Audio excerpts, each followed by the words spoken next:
జ్ఞాపకాల పరంపర మిఠాయి రూపంలో మన కోసం తెచ్చేసింది పరంపర మిఠాయి షాప్. గౌరవనీయులు మంత్రివర్యులు HR development, information technology, electronics and communications, real time governance Andhra Pradesh మంత్రివర్యులు శ్రీ నారా లోకేష్ గారిని మాట్లాడవలసిందిగా కోరుతున్నాం.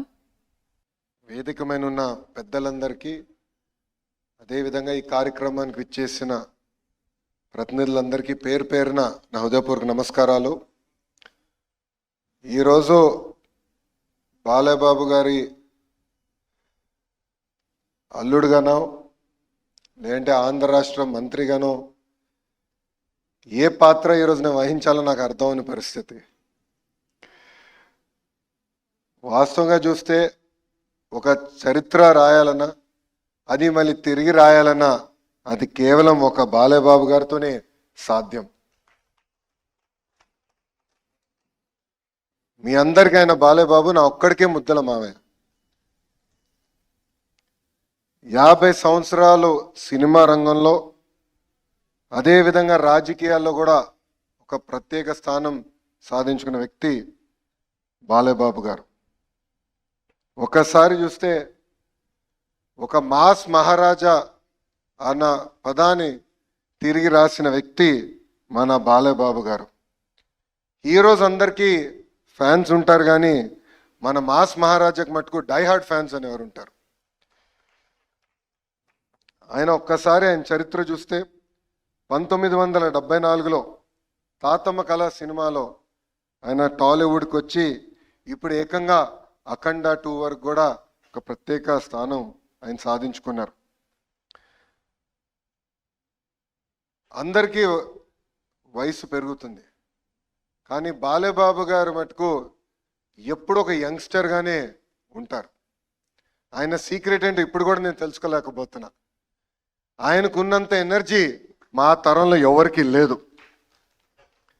110 సినిమాలు, అంతేకాకుండా ఒక సినిమా 1000 రోజులు ఆడిందంటే అది కేవలం మన బాలయ్యబాబు గారికి ఆ బెరుడు తగ్గుతుంది.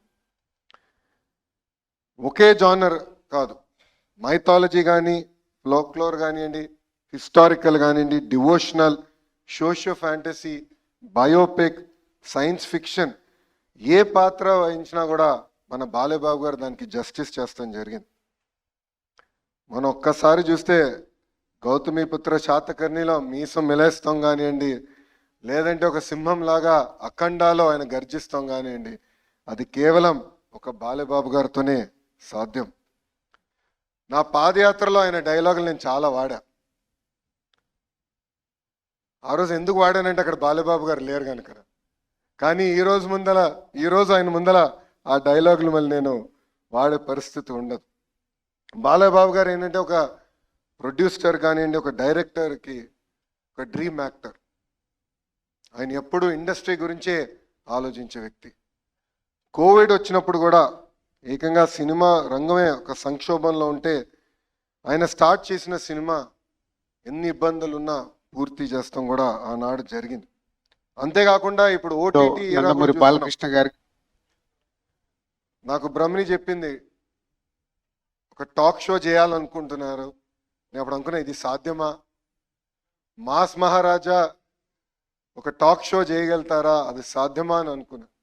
కానీ మనందరం చూసాం, ఆ అన్స్టాపబుల్ టాక్ షో ఏకంగా ఆ ఓటీటీ ప్లాట్ఫామ్లో నంబర్ 1 స్థానం కూడా సాధిస్తాం జరిగింది. బాలయ్యబాబు గారు ఒక బోలా శంకరుడు. మనసులో ఏమున్నా ముఖమైన సూటిగా చెప్పే వ్యక్తి, ఎప్పుడేమీ దాచుకోరు. అందుకే సినిమా ఇండస్ట్రీ మొత్తం ఆయనతో నిలబడుతుంది. బాలయ్యబాబు గారు జర్నీ చూస్తే ఒక స్ట్రైట్ లైన్ కాదు, అప్స్ ఉన్నాయి, డౌన్స్ ఉన్నాయి. కానీ ఆయన డౌన్ని ఎప్పుడు అప్ ఎట్లయితే ప్రవర్తిస్తారో అట్టనే తీసుకున్న వ్యక్తి మన బాలయ్య. 50 సంవత్సరాలు చాలా కష్టపడ్డారు. కొన్ని సంవత్సరాలు అయితే ఏకంగా 5 సినిమాల్లో కూడా యాక్ట్ చేసిన వ్యక్తి మన బాలయ్య.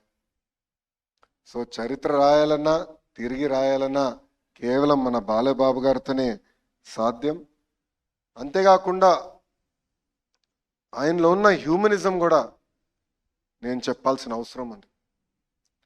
బసవతారకం క్యాన్సర్ ఇన్స్టిట్యూట్ ద్వారా అనేక సేవలు అందిస్తంతో పాటు ప్రజలు ఎప్పుడు ఇబ్బంది ఉన్నా వాళ్ళకి అండగా నిలబడిన వ్యక్తి మన బాలయ్య.